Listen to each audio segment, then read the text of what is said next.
has to be not how the politicians will it to be. Na konting 2 million lang na followers will change the government, will change the leadership, and then, yun na.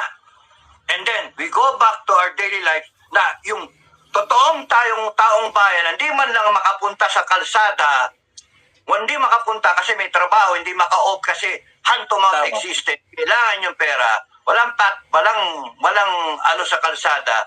Yung sinasabi kong June 12 gives access yung mga tao, the opportunity, the empowerment, magsalita kayong lahat. At yun ang gusto kong makita. Na kunyari, 100 million Filipinos, 115 millions, 9 million Filipinos abroad. 9 million. 7 million kay OJC, 16 million. 15 million na ano tawag